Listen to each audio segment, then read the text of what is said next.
Dictation शुरू होगा 5 second बाद।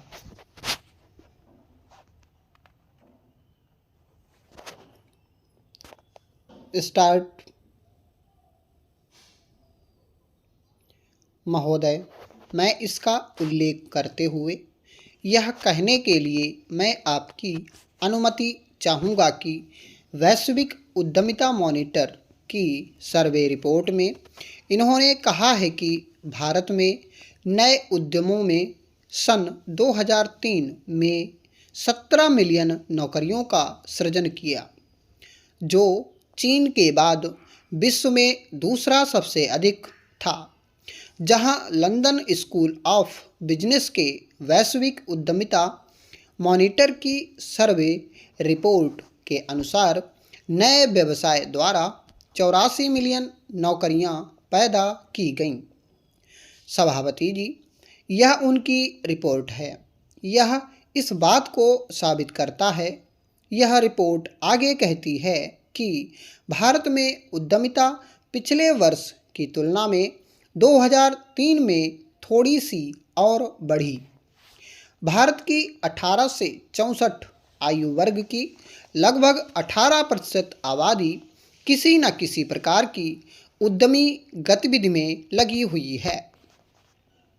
सभापति जी, यह इस बात को साफ जाहिर करता है कि जिस प्रकार की योजनाएं प्राथमिकता को ध्यान में रखकर कार्यान्वित करने की दिशा में प्रस्तुत की गईं, उनका लगातार कार्यान्वयन होता रहा है।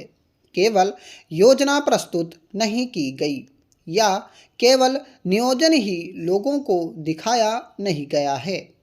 उस नियोजन को कार्यान्वित कैसे किया जाए, उसको मूर्त रूप कैसे प्रदान किया जाए, यह इस सरकार ने करने की कोशिश की। इसके कारण विश्व के अंदर आज भारतीय अर्थव्यवस्था को मान्यता प्राप्त हुई है। आज अंतर्राष्ट्रीय जगत में जनता ने यह स्वीकार करना शुरू किया है कि हिंदुस्तान में जिस तरीके से राष्ट्रीय संकल्प लेकर काम करने की कोशिश की जा रही है, उसके आधार पर भारत दुनिया के विकसित देशों में आगे आने की दिशा में बढ़ रहा है। हम विकासशील देश जरूर हैं, लेकिन भारत आगे आने की दिशा में बढ़ रहा है। सभापति जी, मैं यह कहना चाहता हूँ कि आखिर यह धारणा अंतर्राष्ट्रीय जगत में क्यों बनी। यह इसलिए बनी क्योंकि केवल नारेबाजी के आधार पर वर्तमान सरकार काम नहीं कर रही है। वर्तमान सरकार इस संकल्प को लेकर चल रही है, इस संकल्प के आधार पर काम कर रही है। इसमें बजट भाषण के अंदर जो प्राथमिकताएं सुनिश्चित की गईं, उन प्राथमिकताओं के आधार पर काम करने की कोशिश की गई। इसलिए बेरोजगारी की जो प्रथम प्रतिबद्धता थी, उसको पूरा करने का प्रयत्न किया गया। 1,70,00,000 बेरोजगारों को रोजगार दिया गया। संकल्प यह किया गया था कि प्रतिवर्ष हम 1 करोड़ रोजगार देंगे। इनकी रिपोर्ट के माध्यम से हमारे सामने यह उभर कर आया है कि 1,70,00,000 लोगों को रोजगार प्राप्त हुआ है। यह मैं अपनी बात नहीं कह रहा हूँ, बल्कि रिपोर्ट बता रही है। केवल इतना ही नहीं, जिस तरीके से रोजगार सृजन की दृष्टि से संचार क्रांति हुई है, मैं संचार क्रांति कह रहा हूँ। संचार क्रांति के अंतर्गत 1988 से पूर्व टेलीफोन थे, उपभोक्ता थे जो केवल 10 लाख थे। इस समय सन 2003 में उपभोक्ता बढ़कर 3 करोड़ से ज़्यादा हो गए। पीसीओ के माध्यम से भी जिस तरीके से संपूर्ण ग्रामीण क्षेत्र में पीसीओ का विकास हुआ, उसके माध्यम से कितने ही लोगों को रोजगार प्राप्त हो रहा है। एक एक पीसीओ से 3-3 लोगों को रोजगार मिल रहा है। अगर आप इसकी गणना करें तो 90 लाख के आसपास केवल यही रोजगार सृजन कर रहा है। इतना ही नहीं सभापति जी, मैं यह भी कहना चाहता हूँ, जिस तरीके से प्रधानमंत्री जी ने राष्ट्रीय राजमार्ग विकास परियोजना पूरे देश भर में सड़कों की जो कायाकल्प कराई है, चाहे स्वर्ण चतुर्भुज योजना हो या राष्ट्रीय राजमार्ग के अन्य क्षेत्र हों।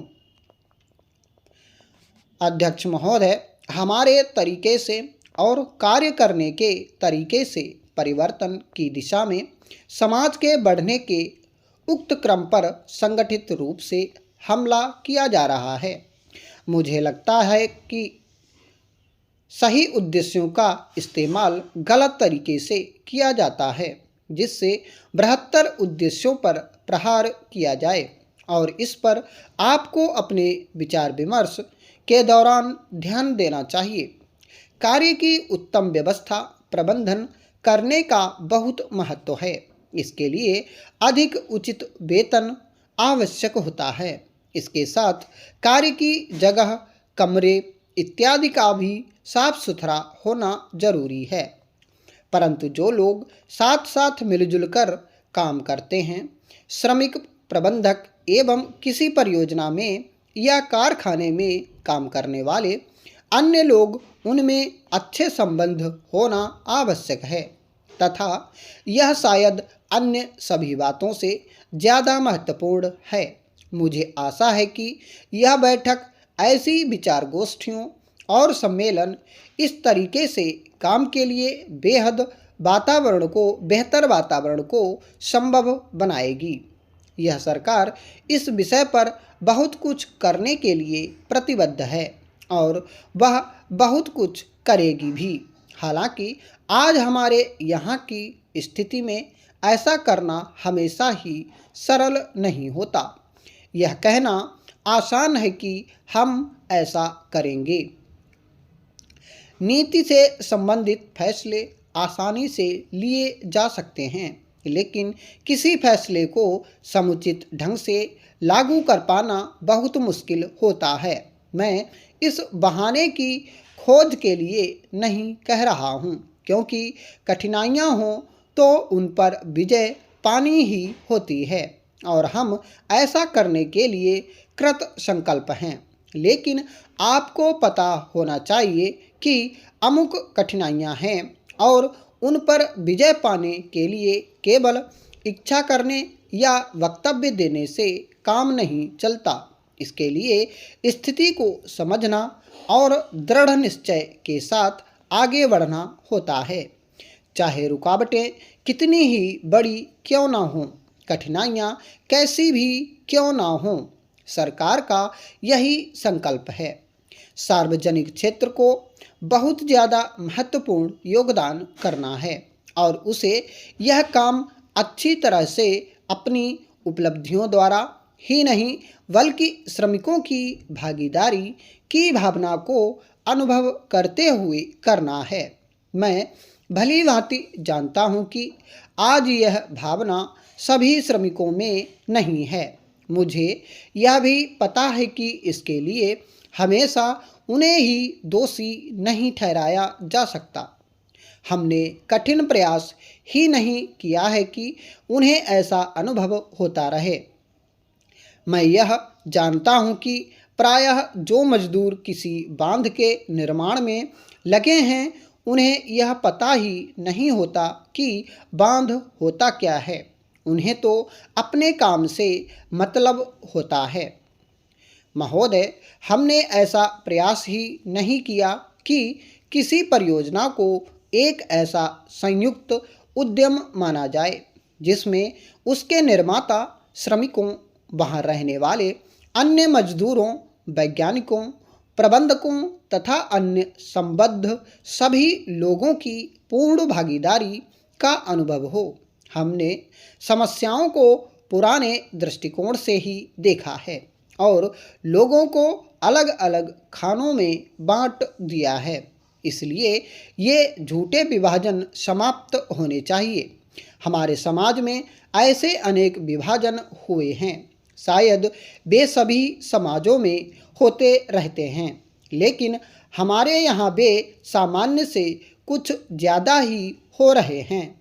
ये धर्म के आधार पर, जातियों के आधार पर, भाषा के आधार पर और क्षेत्र के आधार पर पाए जाते हैं।